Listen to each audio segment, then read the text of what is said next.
Today is the limbic system.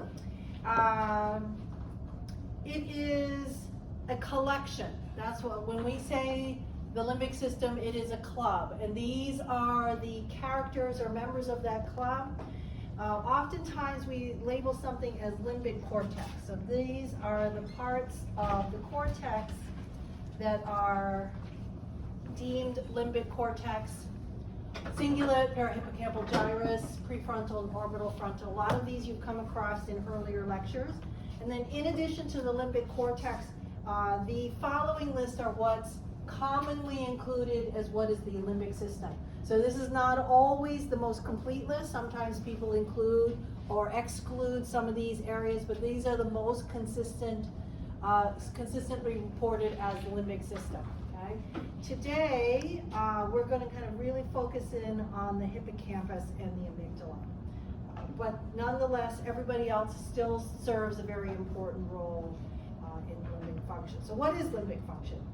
It is basically a way for the brain to control emotional responsiveness,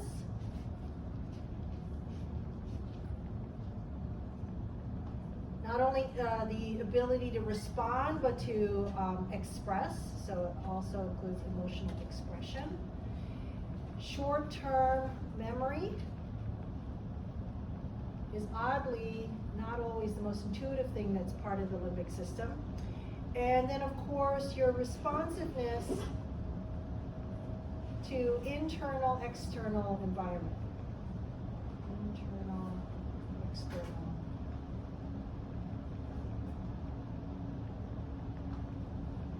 So what does that mean? It could be anything, a jump scare in your world, so somebody pops out of a bush or at a movie, that's an external reaction that you have, or the internal reaction, like you've just eaten a bad piece of potato, right? It's giving you internal issues. You're stressed in both conditions. Your autonomic system is engaged in both conditions, and you can express your happiness for it, okay, in both situations. Now, always remember, though, that the limbic system has a lot of these functional components to it. It is never alone. So it's not like you can ever excise the limbic system and then you're devoid of all these functionalities. The limbic system has a high degree of integration and interaction with other parts of the brain. So the cortex has to be involved, the brainstem has to be involved. So we enhance our behavioral activity and responsiveness because of the limbic system, but it is not the sole seat of that particular capacity. Now, we can kind of divide the limbic functions into kind of four big categories that are unique. Olfaction through the olfactory cortex is one. Memory, we sort of mentioned that earlier, and that's run mostly through the hippocampus. Emotions and drive, primarily the amygdala, and then homeostatic. Homeostatic functions, that's the autonomic nervous system, your neuroendocrine system, your hypothalamic system. They're all part of how we contribute. So, any questions so far? Okay. So that's the big lay of the land, kind of the context. What we're going to do is then divvy up and just talk about the hippocampus and the amygdala in more detail in terms of inputs and outputs. But always remember these other factors, these other characters are in play. So let's talk about the amygdala. The amygdala is centrally involved in emotional responses. These responses can range from being entirely docile, so docility, too many T's, docility, to rage, so the full spectrum of emotional capacity. It is also involved in visceral information. Olfaction is a big one for the amygdala. And the amygdala is that small kind of gray matter that you see right at the level of the uncus. So if you can touch the uncus, then the amygdala is on the other side of it. It is typically divided in almost about a dozen different subdivisions. We're gonna only divide it into 3. But these 3 subdivisions I'm gonna give you can be then further subdivided again and again. So we'll talk about the medial amygdala. And it is denoted on this one with the asterisk. Okay, so the medial amygdala is this green blob right up here. The medial amygdala is interconnected primarily with the olfactory system.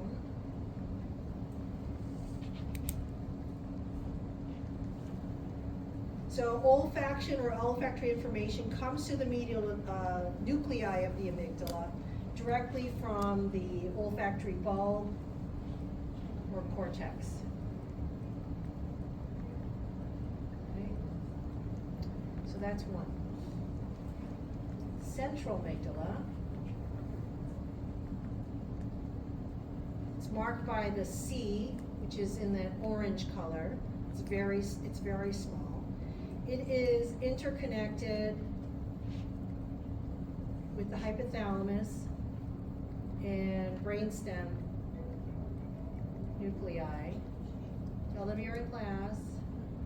And it's involved in the emotional responses, so emotions, and autonomic control. Okay.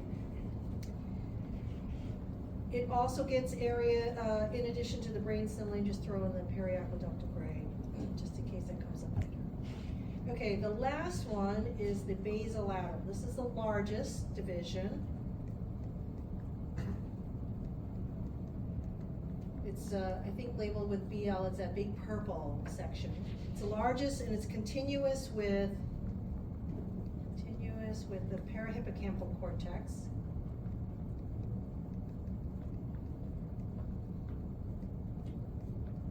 And it's connected, so it provides a lot of connections with just cortical areas. So it's the big cortex connection. Okay. So this basolateral area is really because of the cortical connection and having a lot more complex information transmitted to it. It's heavy on the emotions and the expression of feelings that can be quite complex. It will use visual information, auditory information, somatosensory information, so it has access to kind of a bigger library of reactions to it. Okay. All right, questions on the big divisions of the amygdala? So if we look at the connections, remember these are bidirectional, so both to and from. So the first one I want to point out is the stria terminalis. Stria terminalis follows alongside the caudate, so it has that same C-shaped flow through. So wherever you see caudate, just know the stria terminalis is just sitting right along in a parallel position. And in this case, it is the red lines. So in this model, you can see the amygdala here, it's connecting with the septum and hypothalamus.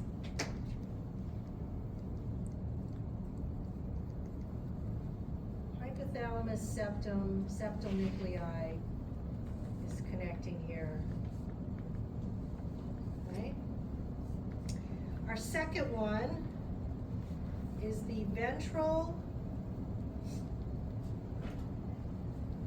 amygdalofugal pathway.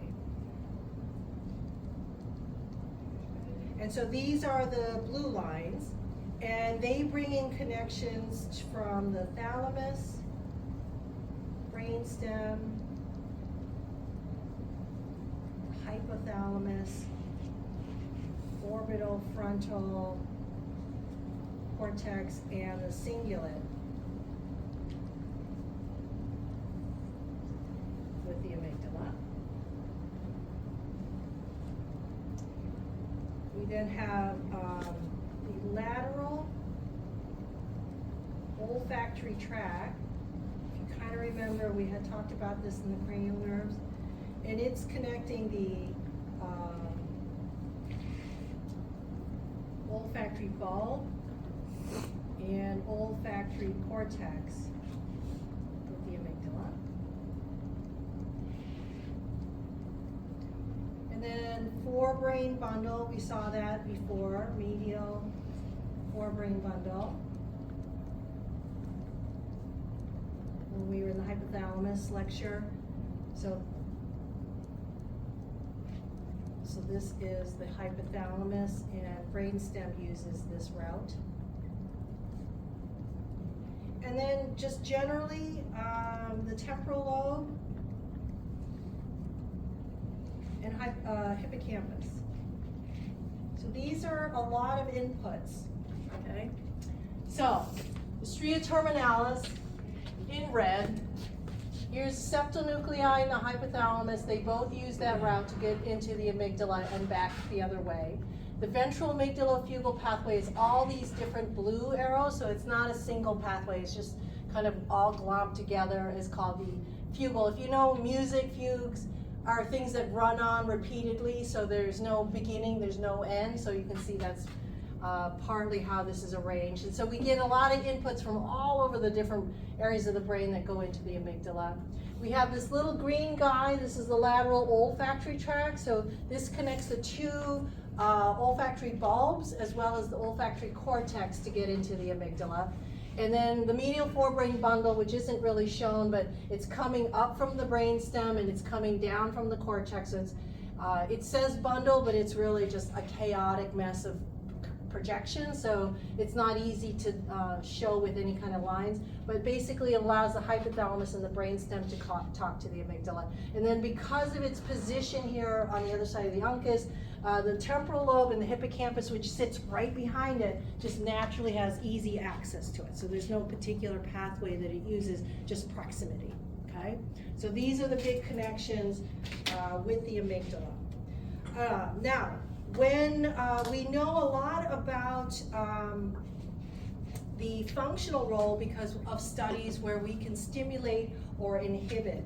So when we stimulate the amygdala, we get often a kind of constellation of effects. So we start with maybe being very attentive. So that means if you're doing something, animals who have their amygdala suddenly turned on, they just drop what they're doing and they're like, what? I gotta look and I gotta be aware. And then they start become maybe defensive. They take on defensive postures. They start to hide, or they start to position themselves where, you know, I'll put myself in a safe place, maybe in the corner so that nothing can sneak up on me. And then it can then transition to rage or anger in animals. So they'll take on an attack position, or they will attack very innocuous stimuli. So something that isn't threatening, they'll go ahead and attack it. So it'll take that range from being kind of very prepared. The flight or fight system seems to start to be engaged. In human beings, when their amygdala is stimulated, they have an array of symptoms, but most of them say they're very panicked and they're very fearful. So you can sort of see that has a similar kind of response.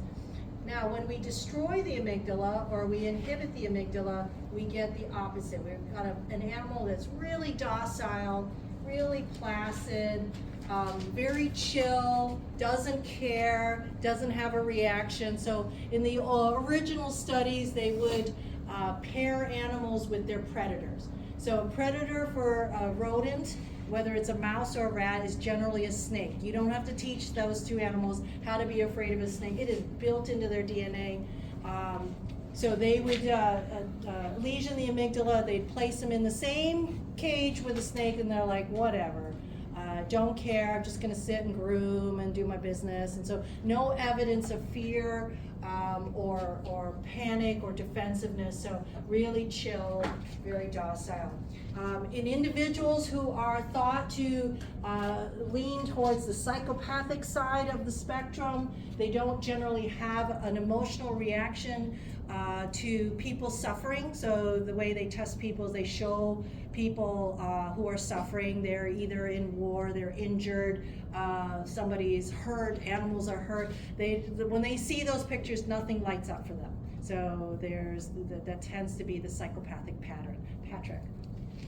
They, like, from a mouse example, I don't, it's very specific, did you also see, like, lack of reaction to, like, physical, like touch and pain of the animal when they're being eaten? Nope, they don't have any deficit. They don't not see or not smell. Oh, or I'm not saying that, but, like, once they're actually, like, being, like, because you said they're docile. Right. But when they're actually attacked, like. Oh, they would never let them get attacked. Oh, okay. Yeah, that would be cruel, and scientists, despite all the evidence, we are not cruel. But yeah, no, they would never let them be eaten by that snake. They would just, let them behind a screen mesh where all visual and sensory information is allowed to flow back and forth. But they wouldn't. Yeah, sorry, I should have mentioned that. They didn't have access to those rooms. I'm sure the snake would have thought, "Oh, Jesus, this is a pretty lunch." Okay, so anyway, those are the two extremes of inhibiting or activating the amygdala, illustrating kind of its functional role.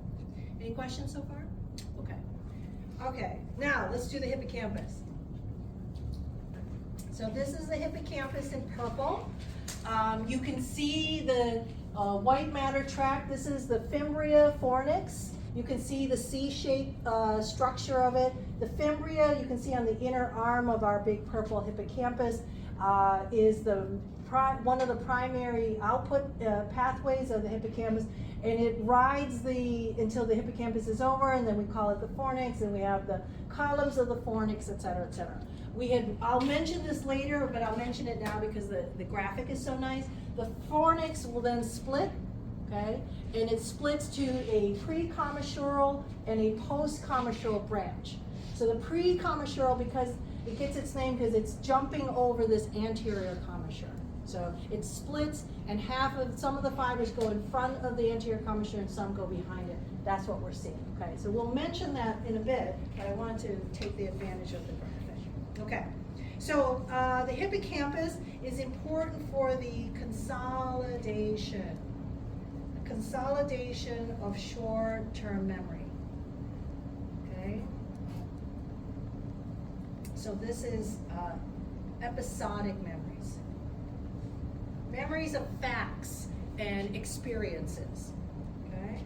So essentially, this is the first brain area needed to develop and form memories, permanent memories. You have to go through the hippocampus first, but it is not the hippocampus that is storing your long-term childhood memories of your 5th birthday party and the scary clown. That is not in here, but it started in here, okay? It had to have gone through here first, and then afterwards processed elsewhere, okay? Okay. So, how does the hippocampus, is it structured, and how does it move information around? So we divide the hippocampus into 3 basic regions. There is the dentate gyrus. This is given to a part of the hippocampus that's very difficult to see. You can't see it from any surface structure. Remember, this hippocampus is, I call it the nut loaf, cinnamon loaf, but it's really 2 C's interlocking like this. So it's not a spiral, but this is what gives it that circular appearance. And so the green region here is the internal C, which is always hidden by the external C and then hidden by internal parts of the brain. So we have the dentate, which is green, and then we have the hippocampus proper in blue. Okay, so the dentate, and it gets its name dentate, the dentition, because when you look at when you do peel it apart and finally get to it, there's these little bumps, they look like teeth.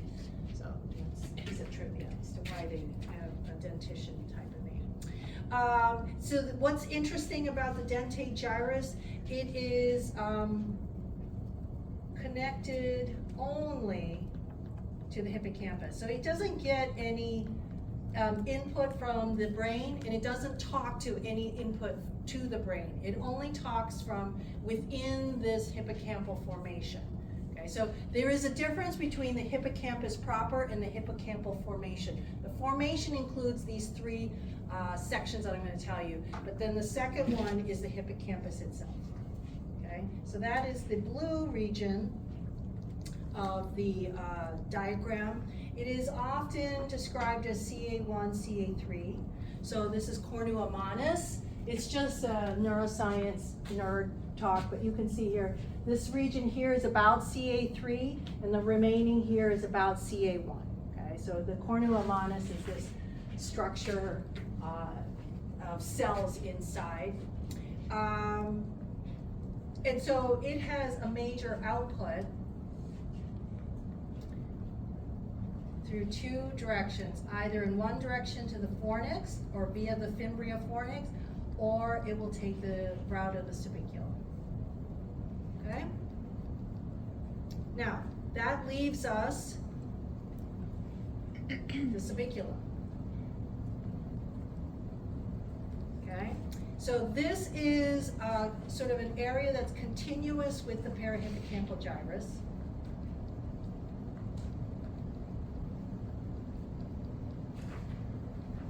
And so it is a major output that goes to the entorhinal cortex.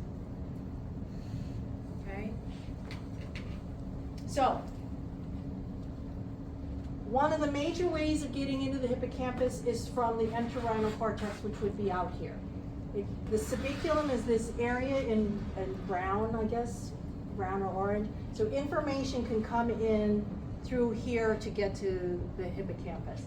Or the hippocampus can use the output of going out the fornix or coming back out the subiculum. So there, and then if you're the dentate, all you get to do is either talk from the subiculum to the hippocampus, and that's it. Those are your only contact points. Okay? Any questions? All right. So, what are the routes? Well, obviously there is, the first one is the entorhinal cortex that goes to the dentate, gyrus, which then goes to the hippocampus. That's one, okay? And then the second one is the fornix, which connects the septal nuclei as well as the anterior thalamus and hypothalamus to the hippocampus. The septal nuclei is the precommissural pathway, and the anterior thalamus and hypothalamus takes the post-commissural pathway.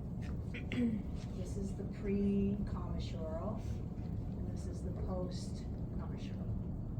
Okay, so I have this I have to draw it in myself to be more accurate. So our fornix can take, is this little round dot is the anterior commissure. So we jump over to the septal nuclei, or we jump behind to the hypothalamus, which technically is what? What does this look like? The mammillary body. So of the hypothalamus, it's the mammillary bodies and the anterior thalamus. The connection between here to here is what? Mammillary bodies to thalamus, that is what pathway? Mammillothalamic tract. Yep, so that's right in there, okay? Represented by this sort of white weird bundle. Okay. Okay. And then, yes, the posterior commissure, I did that. Yep, okay, that's all I want to say. Any questions? We're being as brief as possible. All right. Now, the PAPE circuit.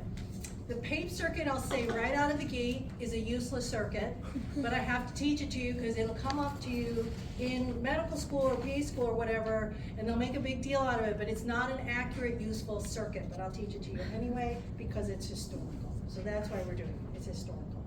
Now, this was created or described in 1937 by a James Papes. He thought that the limbic system could be kind of described and characterized by a simple circuit that could go around and around and around and never end. So let's see how the circuit works.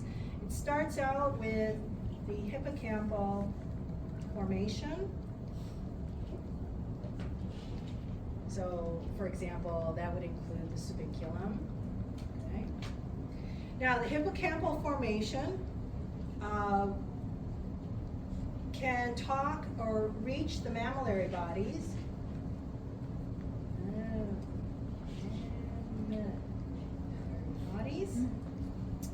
And it does so via the fornix.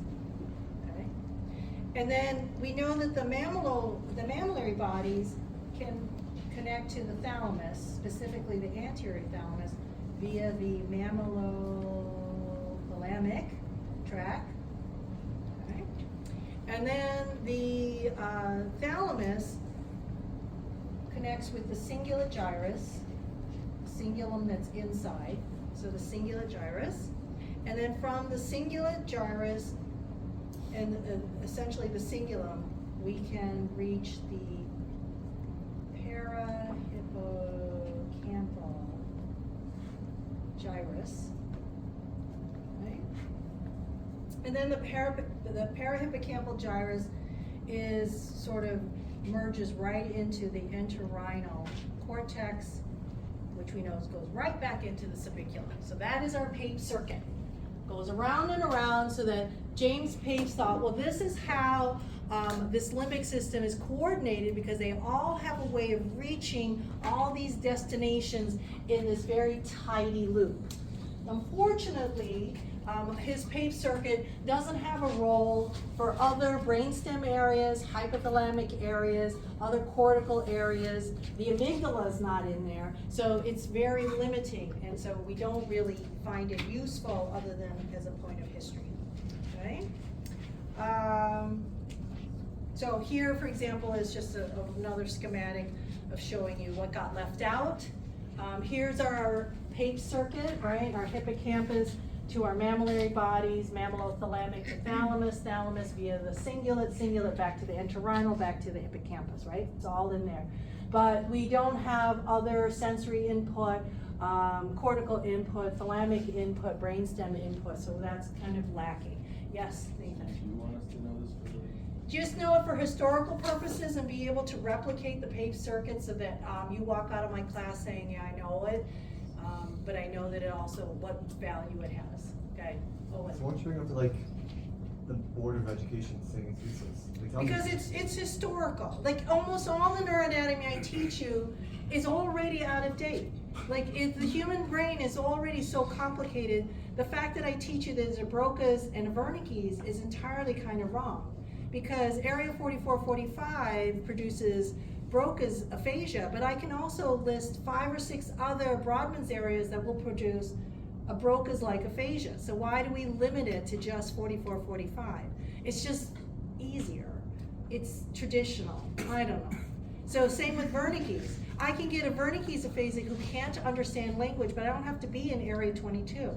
I can be below it, behind it, and above it. I'll still get a Wernicke's aphasic who can't understand language. So there's a lot of that, but start here, okay? In med school, they'll make you start here, I promise, because this is a med school class that I took a gazillion years ago.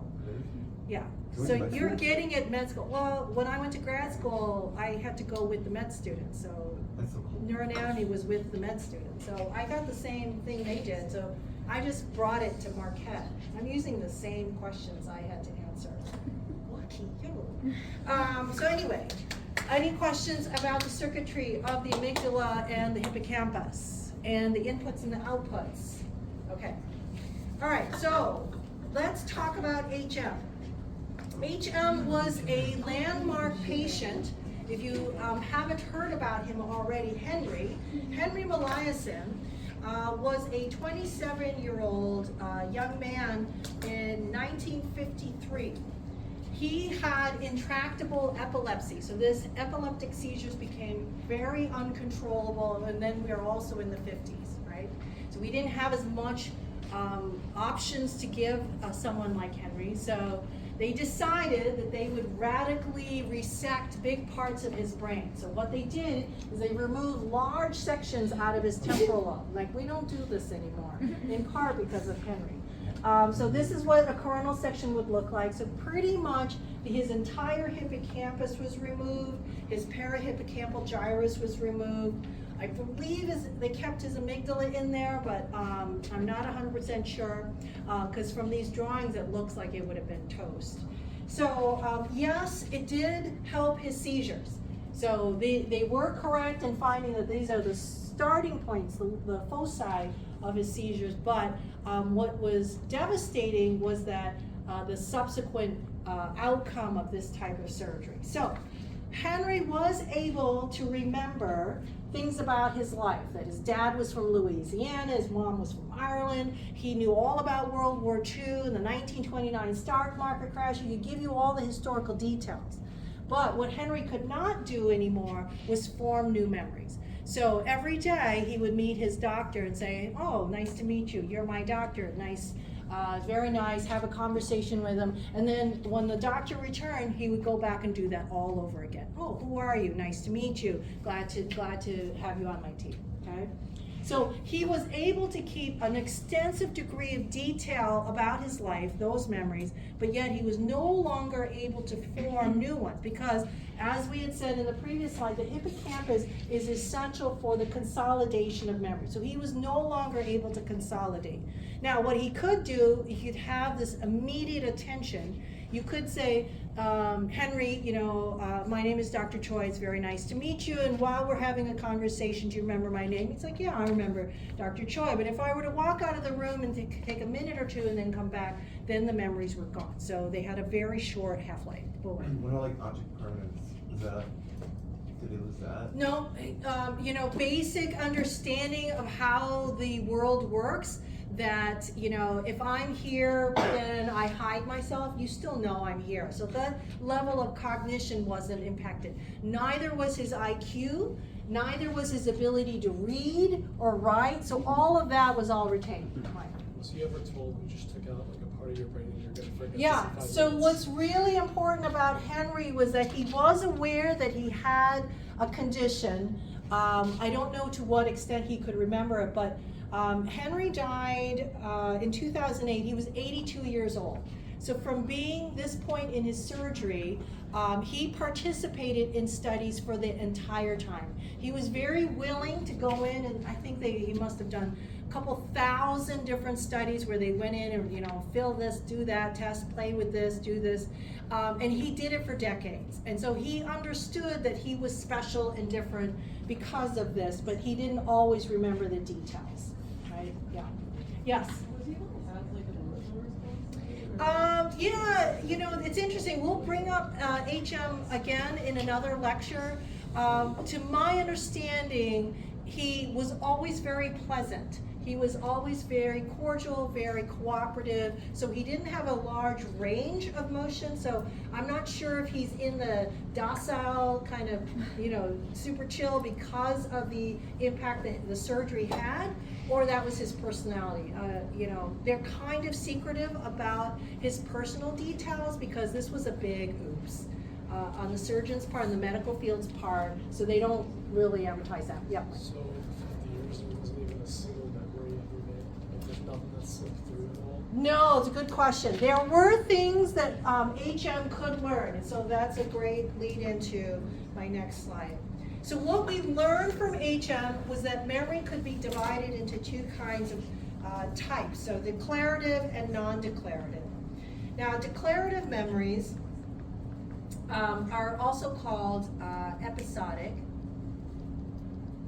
So these are explicit memories of your conscious recollections of facts and experiences. I did this on Monday, and this is what I did for my 10th birthday, and these are all the list of my favorite things. So these are in that category.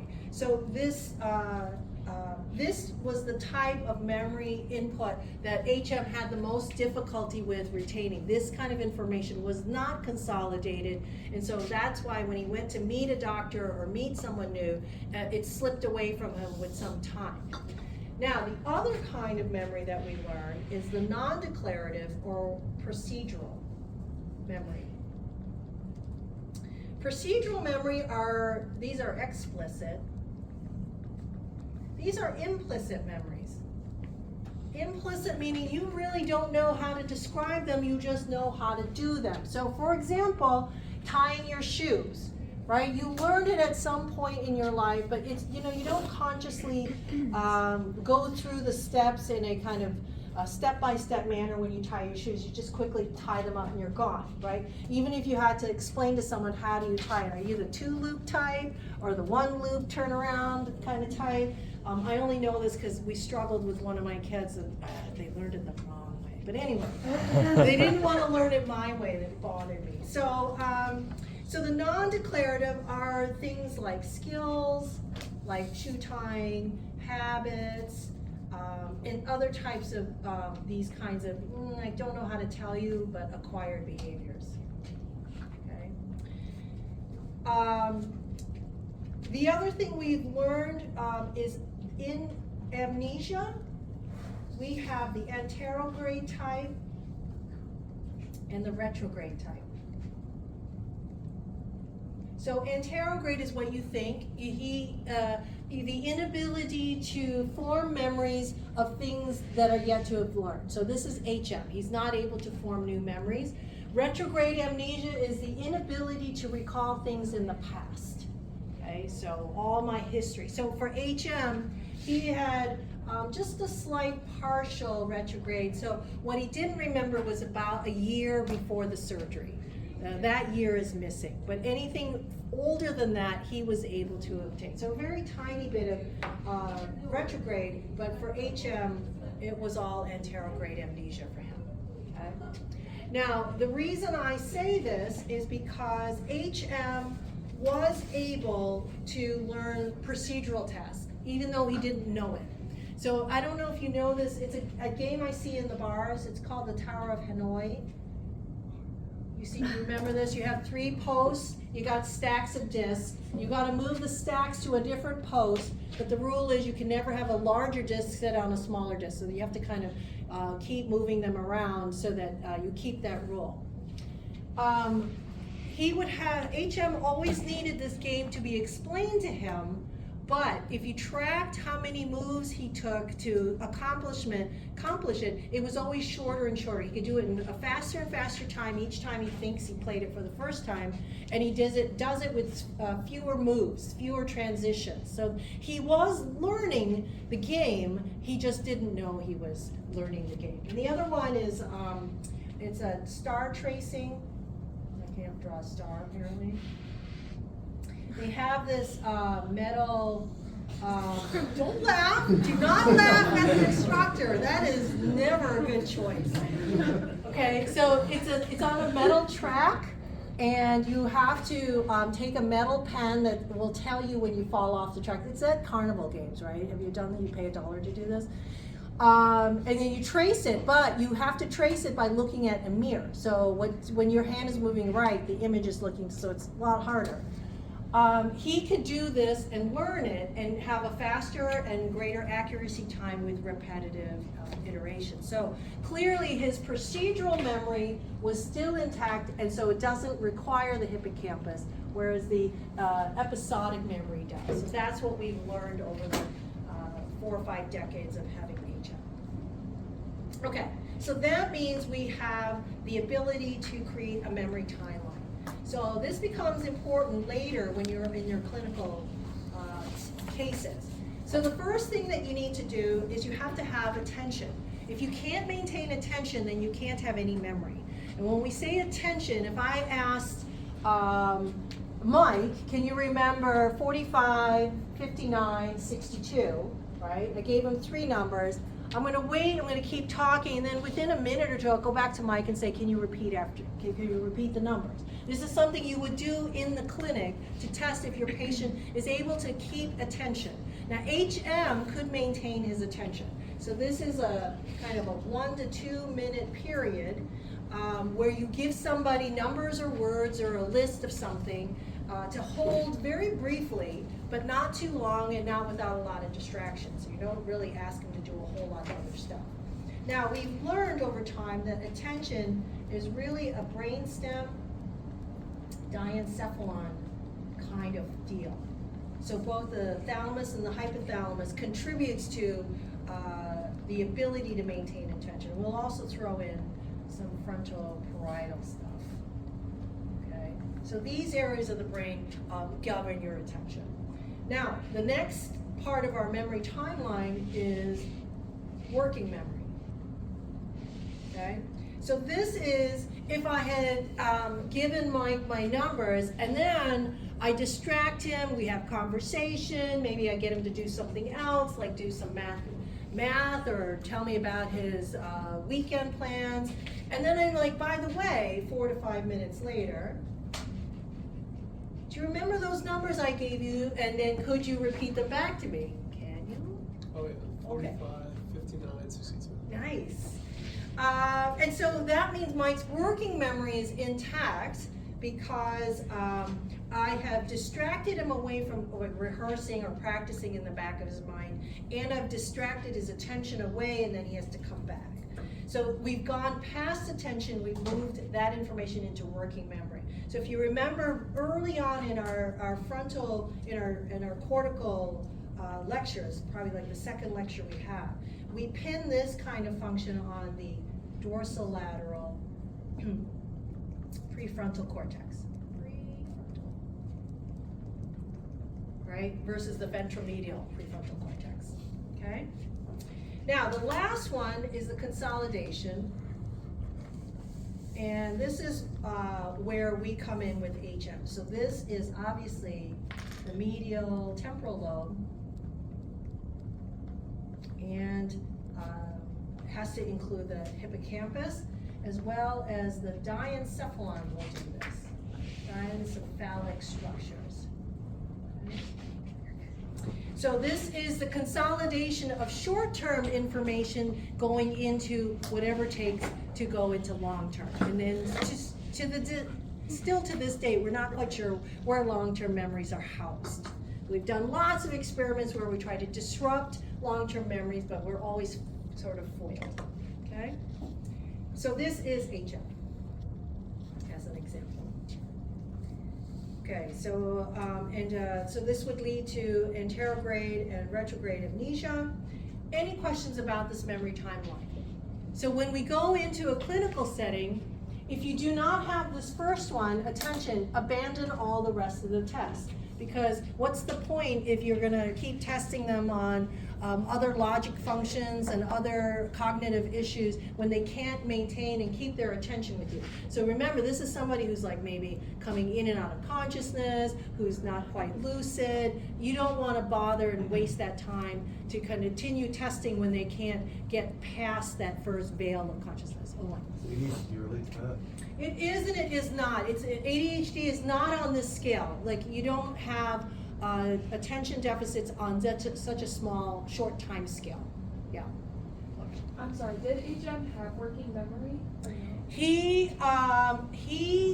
This is where it starts to fall apart. He could do a few minutes, but then, a few minutes more, and I don't know how long his memory could persist. I mean, after 50 years of research, I think they could fill a library with it. So I haven't gone through all of it. I have tried to look through for some of the interesting stuff. But yeah, it's somewhere right around here. I would say I would not be confident on his working memory. Okay. Yeah. Anybody else? Okay. All right.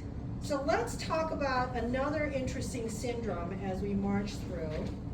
And this is called Wernicke's-Korsakoff syndrome. Okay.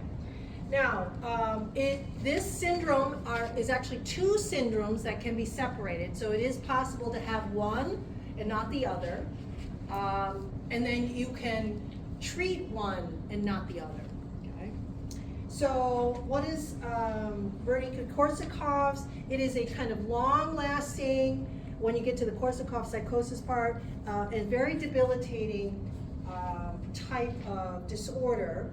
It is due to a vitamin deficiency, vitamin B1.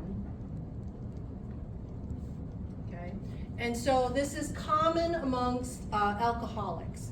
Because alcohol is a carbohydrate, it is very easy to sort of sustain yourself on alcohol alone. You don't need to eat because you have a lot of calories from alcohol because it's a carb. And so severe alcoholics who can go days and weeks and months on probably only on alcohol tend to have a vitamin deficiency of all sorts, but having this B1 is very detrimental to the functioning of their brain. Other ways that people will illustrate or present with this disease is things that have a lot of emesis, a lot of vomiting, a lot of diarrhea. So if you can't hold your nutrition in for whatever due to your illness, chemotherapy, bariatric surgery, the surgery that people used to use before this whole GLP thing came about, would have a lot of difficulty maintaining a full complement of vitamins because they're eating so little in that particular surgical procedure. So, so let's talk about each half. So the first half is the Wernicke encephalopathy.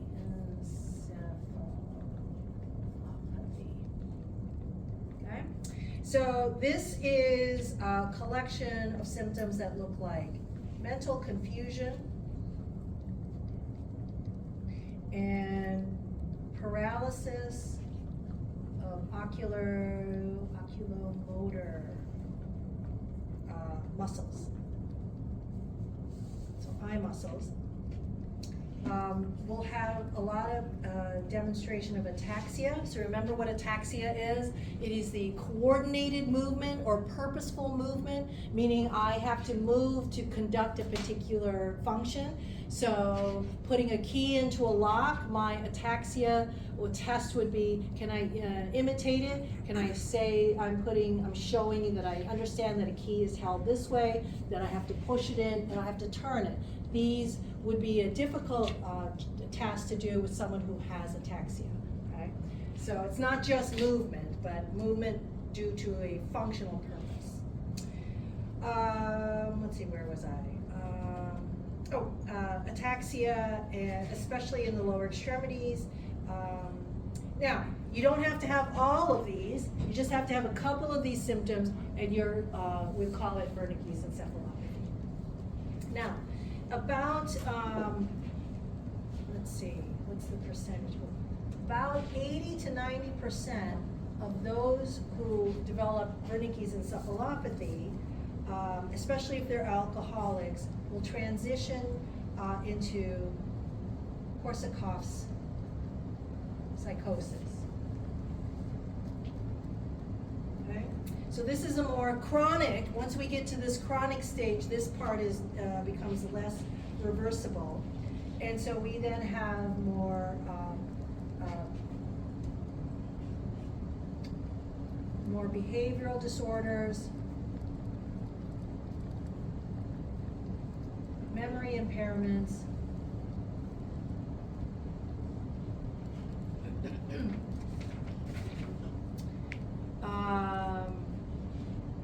we'll have both anterograde and retrograde amnesia, but the anterograde is the more colorful of the presentation of memory loss. Interestingly, you can think of all the things that are part of that limbic system. We had a very long list, but the most consistent and reliable damage that we see is bilateral mammillary bodies. So when we see necrotic brain, we could see any of the things that are listed in the limbic system, anywhere between the hippocampus, the diencephalon, the hypothalamus or the thalamus, the septal, the cingulum, But the one that's most consistent is always this necrotic mammillary bodies. This one shows up every single time. Whereas the other necrotic areas may come and go and be very variable with the patient, okay? So bilateral mammillary bodies is a must-have to reach Korsakoff psychosis. Now, at this point, we will also have damage to the cranial nerves. That's why we have the eye motor paralysis, and even we'll put in PHE, brainstem, vermis of the cerebellum. That's where we get our ataxia. And then colorfully, it's the frontal lobe dysfunction. And once we get into the frontal lobe, we're then talking about impairments in judgment, impulse control, and sequencing tasks, and then that often leads to confabulation. Confabulation is when a patient provides spurious responses to questions. So, what year is it? It's 1952. And why are you here? Well, I'm here to see my boyfriend because we're going to the picnic together, even though they're sitting in the ER. So they're not deliberately lying and trying to, get something or have a motivation for the choices that they're making. That's why we don't call it lying, we call it confabulation or spurious. They're just giving inaccurate information based on their frontal lobe disorder at this point. Yes, Nathan? Periaqueductal cranium. Okay? Now, we can reverse Wernicke's-Korsakoff by replacing the vitamin deficiency, but we really can only rescue the Wernicke's encephalitis. So this, the Korsakoff psychosis is due to the necrotic damage, so we can't reverse that. But we can reverse the vitamin deficiency. So once we get to this stage, we can only make modest improvements, but we can't reverse this stuff. Okay? Any questions? Woo. Okay, so Kluver-Bucy, we're going to skip, so don't worry about that. I'll try to remember not to give you a question about it. Now we can do one, we can be late and keep going, or I can do all the case studies in the lab after the practical exam. Which one? First one, stay late. Second one, do it in the lab. Second. Okay. All right. So before you go, everybody has to come to the lab. For those of you who liked your score and you're not going to take it, you're just going to have to sit quietly for a little while. But we have a lot of stuff to do after the lab exam. We're going to now march right into the clinical side of the course, and I'm going to start there because we have a really big curriculum diversion coming up. Okay? All right. Have a great weekend.